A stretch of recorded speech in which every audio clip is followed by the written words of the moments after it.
Hello everyone, welcome back to my channel, and as promised from my Cheetah Girls video, today we are going to be talking about High School Musical, the movies.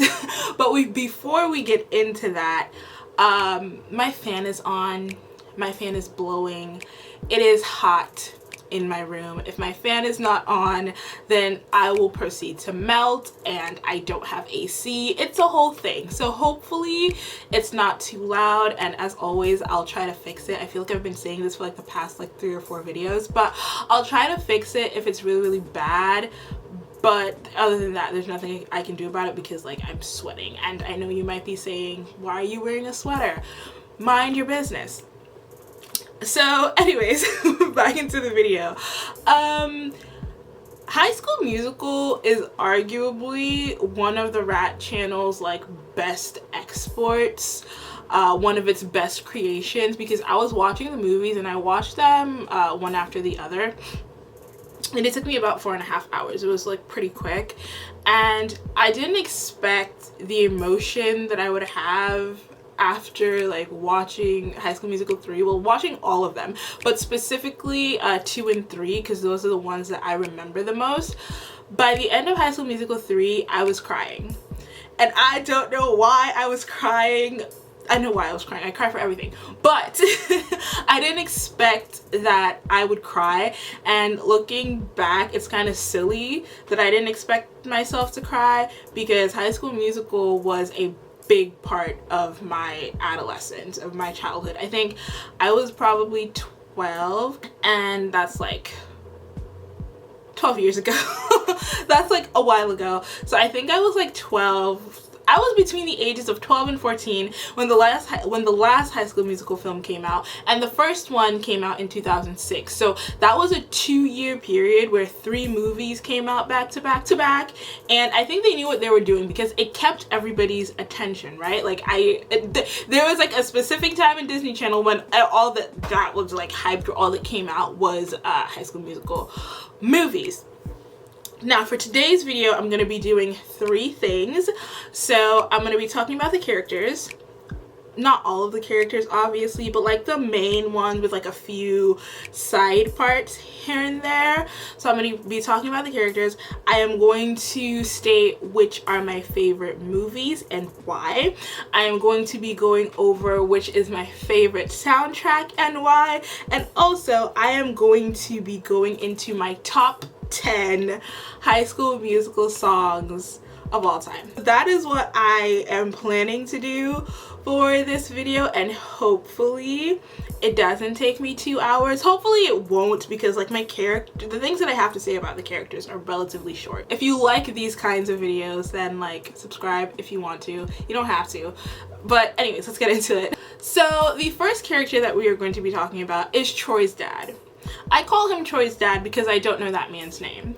And the only reason I am even including him in this character list or whatever is because he was a terrible father, and I think bless Mrs. Bolton's heart, because I believe she's the reason that Troy came out the way that he did, and he's not more arrogant and just selfish, because that's the vibes that his dad is giving off. Because how, especially in the second movie, how does your son come up to you and say, hey dad, all of my friends feel like I'm changing and I'm stressed, is this the right thing to do? And your response to your son being vulnerable in that moment with you is to say, well, everybody has to do what they're doing, everybody's reaching for the same goals, and at the end of the day, son, you have to do.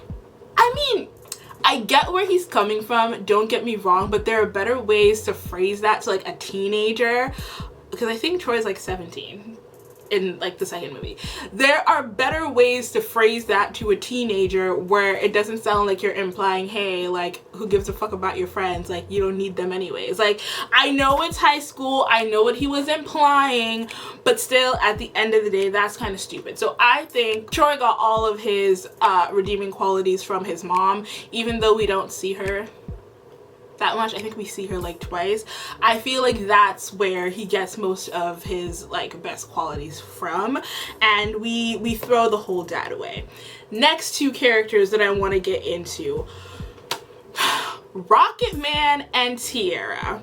Now, I only bring them up because I just got done watching Cruel Summer. If you have not watched Cruel Summer, please go watch Cruel Summer. Cruel Summer is one of the best things that Freeform has put out in a very, very long time. It gives me kind of like, I don't know if you used to watch like Twisted with Avon Jogia, but it gives me that kind of vibe, but better, because it's like this whole like mystery teen.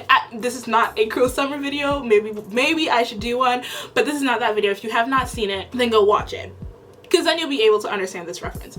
So for those of you who have watched Cruel Summer, Rocket Man and Tierra are giving me Jeanette vibes.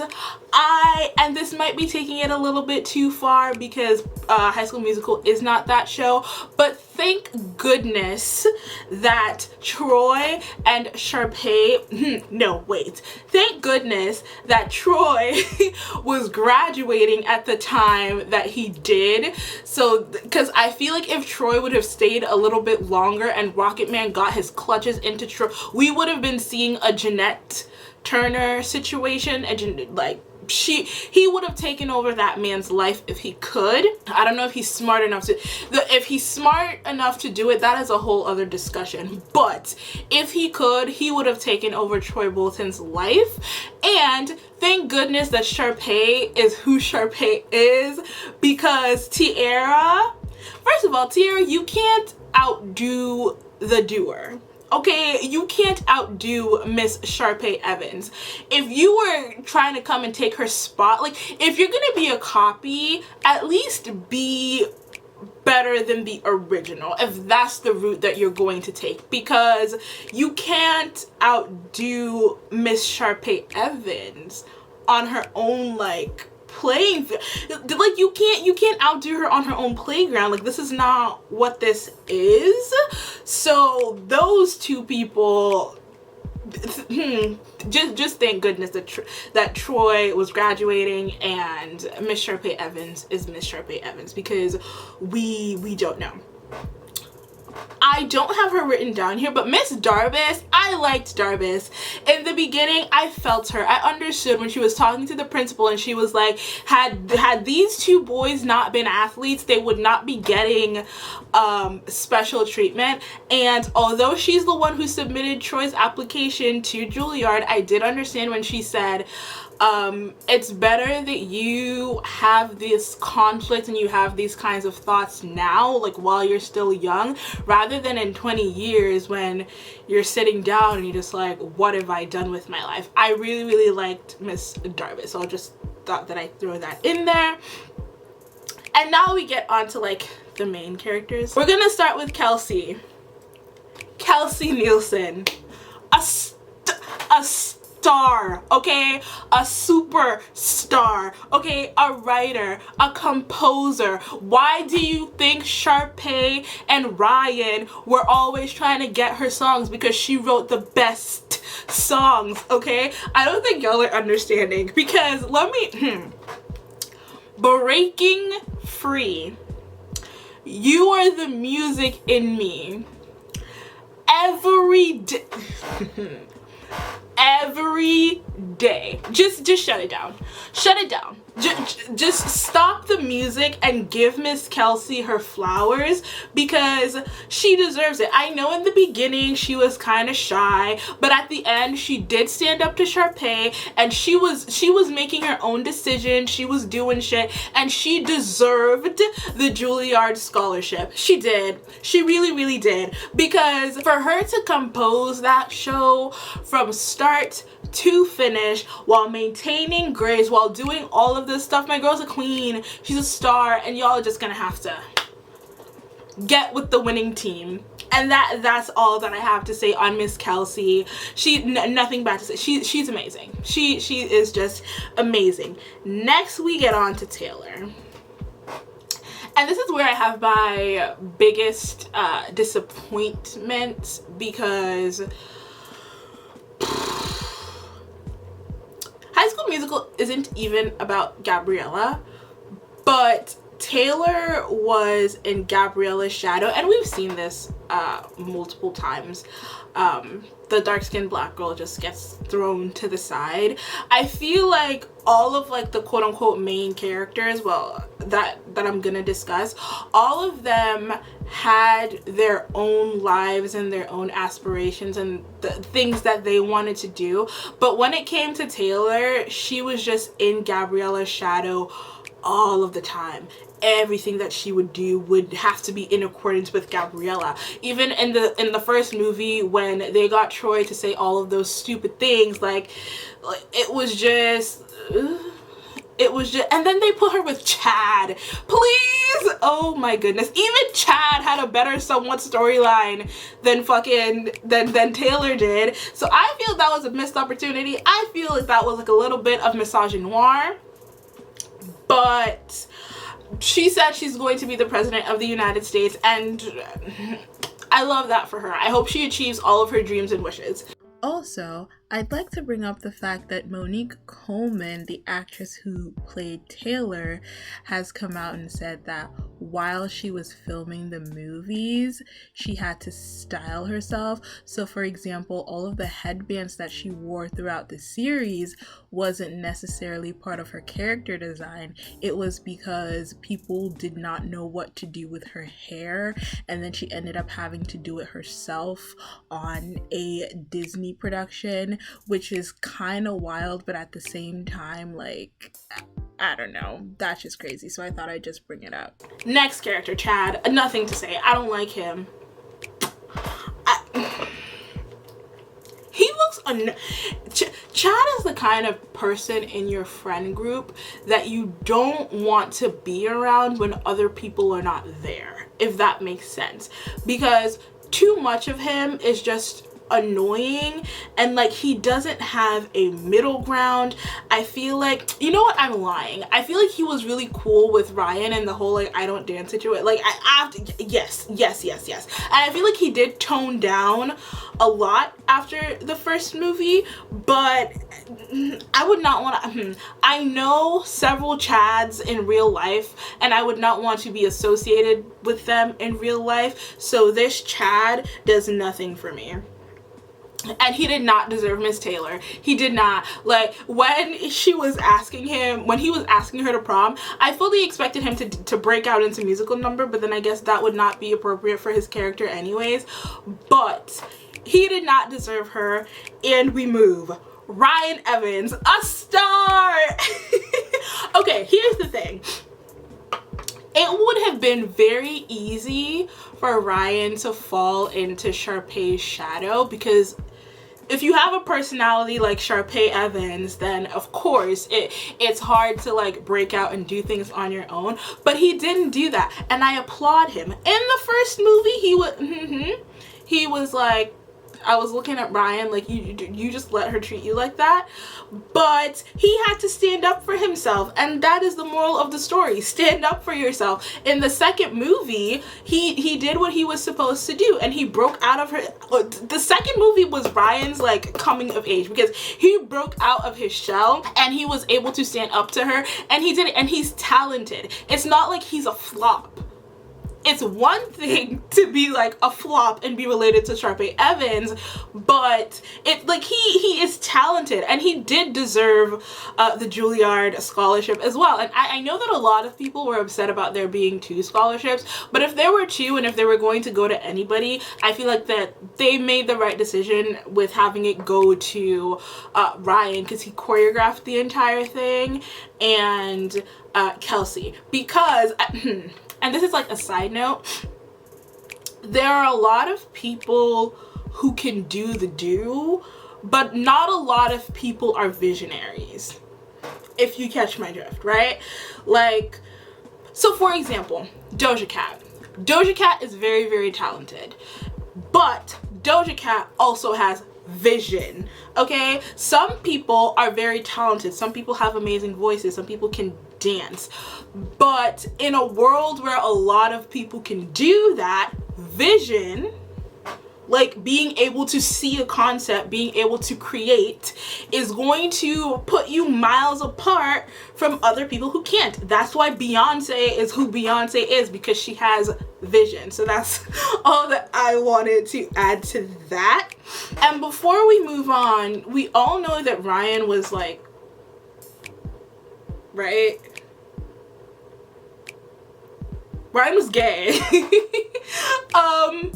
I think that's one of the worst kept secrets in Disney Channel history. I don't even think it's a secret, because the director, Kenny Ortega, was like, he wanted to make Ryan gay, but he said that was something that Disney wasn't ready for, or something that Disney wasn't ready to do yet. Okay.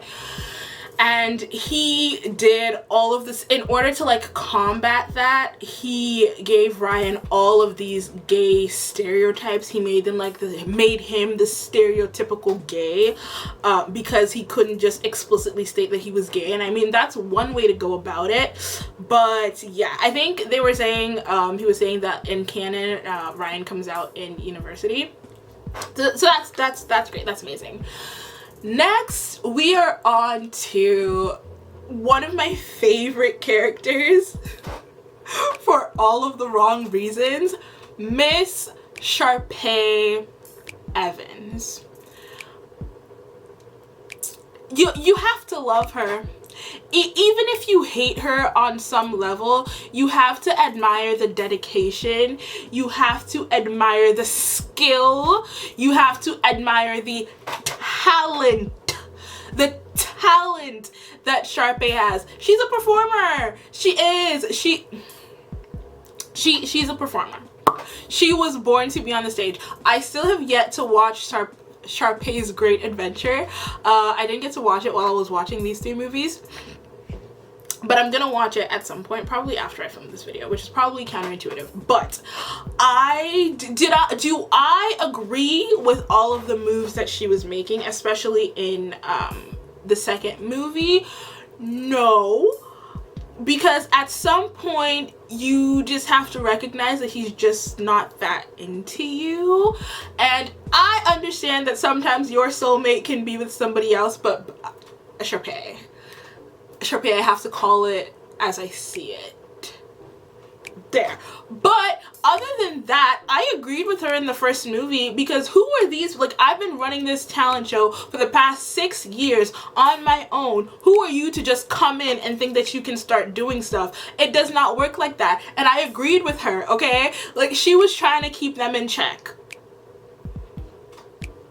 And I agreed with that. The second movie, not so much. The third movie, where she was like, what did she do in the third movie? I think the only like bad thing that she did in the movie is that she told Troy that Gabriella was up for this like award or whatnot, and then he convinced Gabriella to go so that she could have like the main spot, I guess.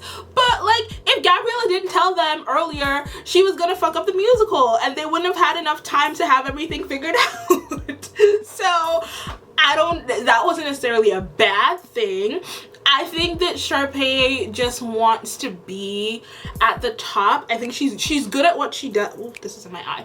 She's good at what she does, and she knows that she's good at what she does, so she makes sure that she does things to get to where she needs to be. Now, once again, is all of it like, would I do all of those things? No.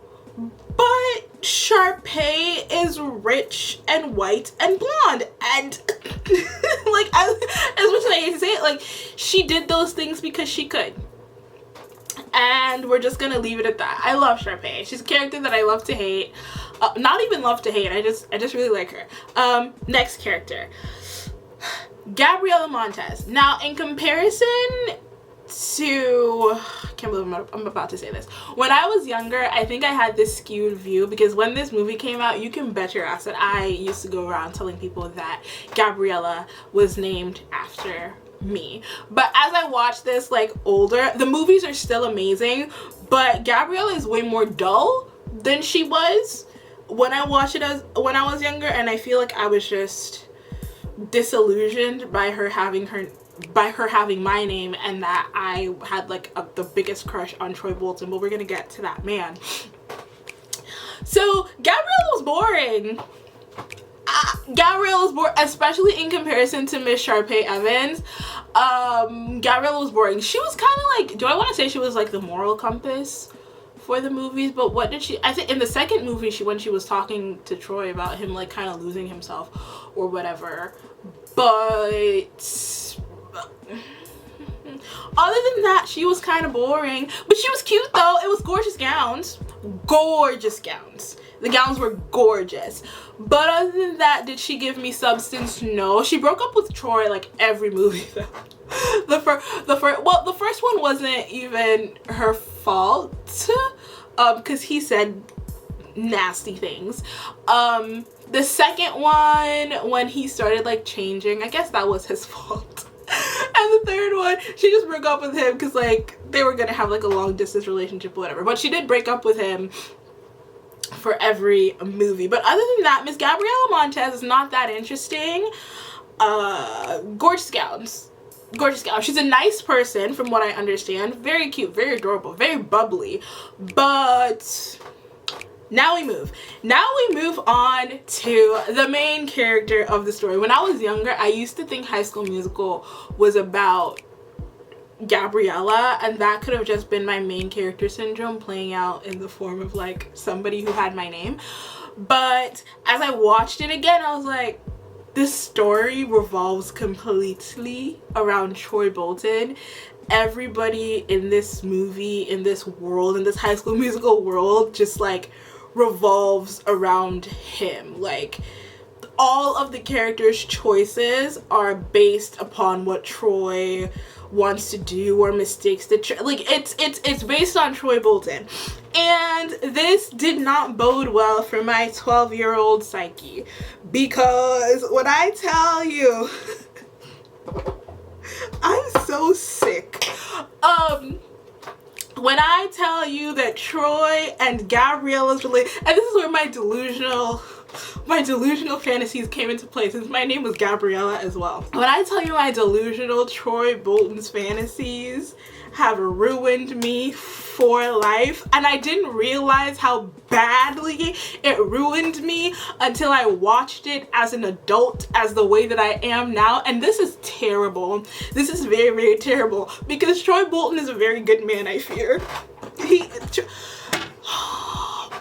Troy Bolton is a good man, and listen, it's even like, since his father is so terrible, since his father is such a bad father, it makes it even more remarkable that he is such a good man.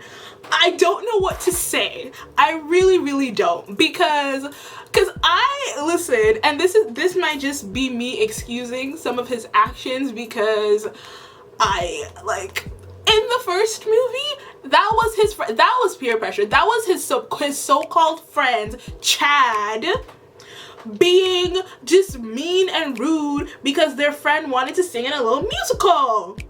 Like, why would you do that? So obviously, to like get them off his back, he said some shit. And we've all been there. We've all been in situations where we didn't actually meant what we said, and we have to take it back. So the first movie, I don't blame Troy at all. The second movie, he was just like, he was a teenage boy presented with his dream. Was it cool that he left his friends hanging to like go play basketball with college pros? No, it wasn't cool, but you would have done the same thing. I had to sit back and I was like, if I was presented, probably not in the same manner that he did it, but if I was presented with like a life-altering opportunity and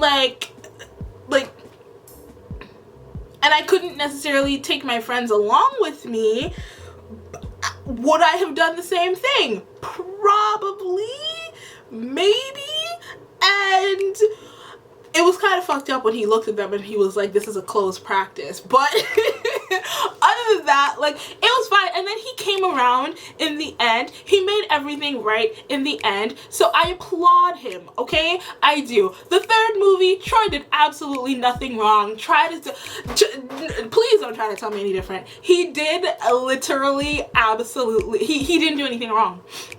He was a perfect man in the third movie. So I don't know what anybody has to say, what anybody else has to say about that. I don't necessarily care either. Y'all are just gonna have to miss me, agree with me or not.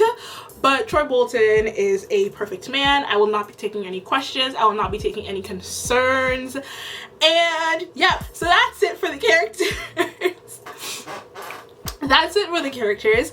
And next we go on to the movies. Now, my ranking for the movies in terms of like number 1 to number 3, High School Musical 3 is my favorite movie, just because like I had the experience of going to the movie theater to see it, and that was just a whole nother level of taking my breath away, because you could have, as soon as the whole like High School Musical 3 like placard came on for the third movie in the theater, I could tell that the budget was something different.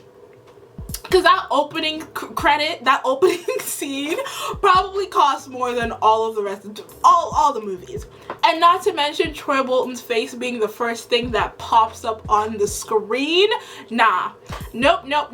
They knew what they were doing. And also, I am just when it comes to visuals and when it comes to dramatics, the moment during Now or Never, when all of the lights go low and Gabriella just comes out of the audience going and singing Troy, when I tell you I had to hold on to something. Well, I was lying down on my bed, but I had to grasp my sheets a bit tighter because the drama of it all, okay? That was amazing. I think because most of my praise for High School Musical 3 is because of the budget, because you could immediately tell the musical numbers, because they had a rise in budget. Completely amazing. And also, I think I liked it even more now because it's sort of like my age range, like they're deciding to go off to college, university, and they're trying to decide what that looks like for their relationship. And yeah, I loved it. So High School Musical 3 is my top movie. The second one, High School Musical 2, and I think this has a lot to do with nostalgia as well, because High School Musical 2 is the one that I remember being played on Disney Channel. High School Musical 2 is the one that I remember being played on Disney Channel constantly, like all of the time, like every Friday and Saturday night at 8 p.m. Central. High School Musical 2 would come on Disney Channel, and I just think that it was a better movie overall. I think that there was more plot to High School Musical 2. I like the whole like summer vacation vibe. I like the musical numbers. The musical numbers were better than the first one. So I genuinely think that it was a better movie than number 1. The thing is, had High School Musical 2 had a bigger budget and if it had the production that High School Musical 3 had, we would be singing a different tune.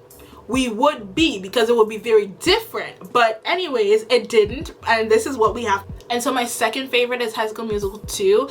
And unfortunately, not even unfortunately, because it's not that I think that this movie is bad, but the one in last place is gonna be High School Musical 1, because it was the first one. And usually, sometimes, like most of the time, sequels are worse, but in this case the sequel was miles ahead, and I don't think they knew what they had going on with High School Musical 1 when they did it, because you didn't know. And so they probably didn't know, and then they came back, they did High School Musical 1, and it was a hit. It was a hit.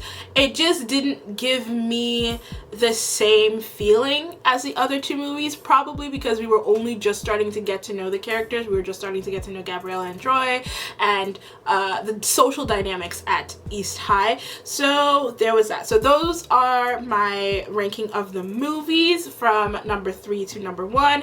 So number 3 is my favorite, then we have number 2, and then number 1. Now we get into the soundtracks. Now we get into the music. So my favorite High School Musical soundtrack is High School Musical 2. And I will not be taking any comments, concerns, what would be, like, what, like, there is no other logical answer. High School Musical 2 is the best soundtrack. The way that I did this is that I literally set up a tier system. So I wrote out all of the songs in High School Musical 2, High School Musical 3, High School Musical 1. I wrote out all of the songs, and I was like, okay, in terms of battle, like, who wins this round? Who wins this? Who, like, what's going on here? And I just, like, if you do that, I promise you that High School Musical 2 will come on top, because there's no reason for it to go anywhere else, because it has all of the hits. It has all of the summertime hits. Bops. I knew every word. Every word, word for word, bar for bar. When Gabriella started singing Gotta Go My Own Way, I knew every word. When Troy jumped off the rock and when he was singing Bet On It, I said yes. Bet on me. You can bet on me. When the clock was ticking and they all kept chanting summer, summer, summer, I said yes. I said yes. I said exactly. I said this is what we need. So there's High School Musical 2, the soundtrack, that is number 1. Number 2, High School Musical 3. There is one song on here that will not let me put this soundtrack at the bottom. One song alone. We'll get to that when we get to the top 10 songs. But just know that had it not been for that one song, this would have gone at the bottom. And for the last soundtrack, it is not a bad soundtrack, nor do I think that it's necessarily better than the third one. It's just that High School Musical 1 just did what it was supposed to do, but it didn't do enough to get it higher on this list. So now we're getting into the final part of the video, where I'm going to talk about the top 10 High School Musical songs in no particular order. I must say that the choreography, or like the stage direction, when they were performing these songs, like, they influenced my ranking a lot. And had I probably just listened to the soundtrack on its own without watching the movies at the same time, maybe I would have come up with a different ranking. But this is where it's at. This is where it's at. And once again, this is in no particular order. So, the first song in my top 10, You Are the Music in Me. Please give Kelsey Nielsen her props.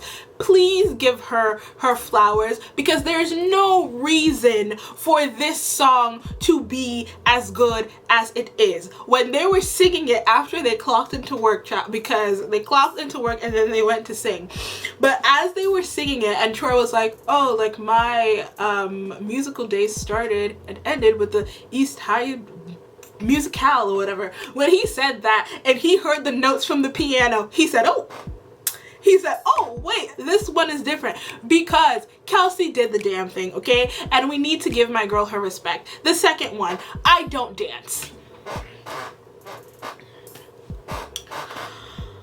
What a performance. What a song. What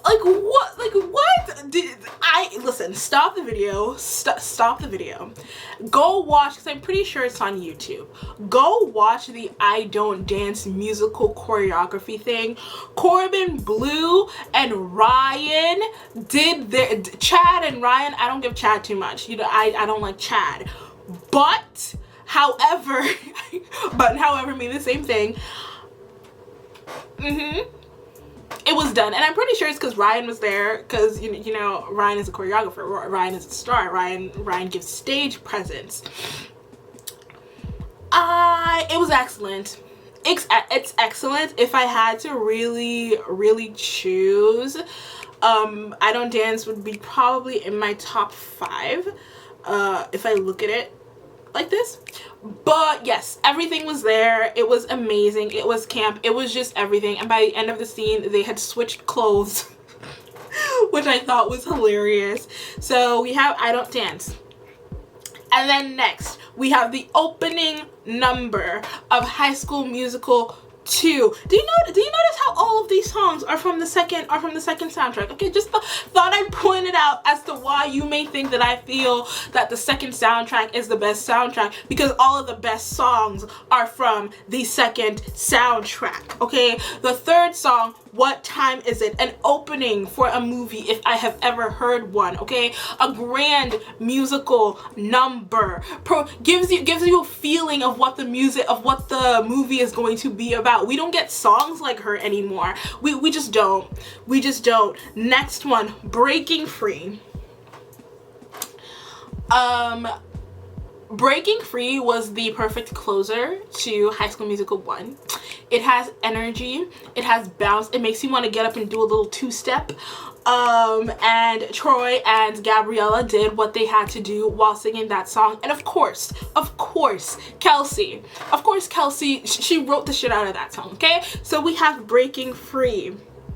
The next song on this list,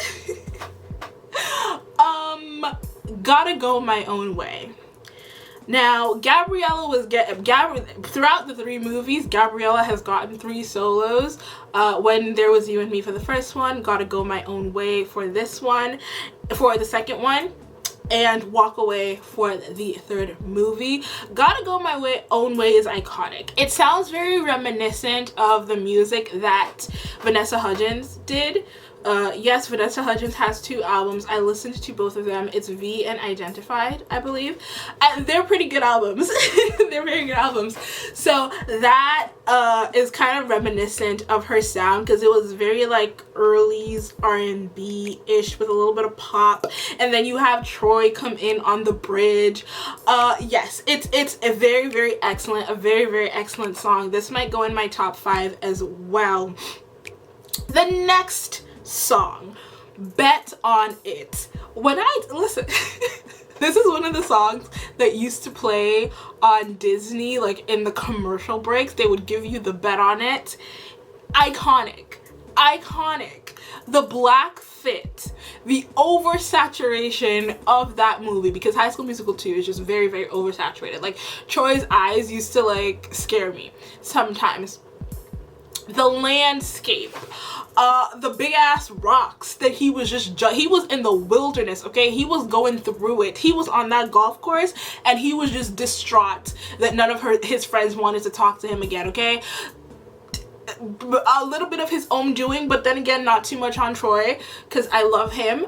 But he was going through it. He gave me I didn't know it was, he gave me drama, he gave me emotion, he gave me performance. It was camp. It was just everything that I needed, and he pulled through. And the song is amazing, okay? The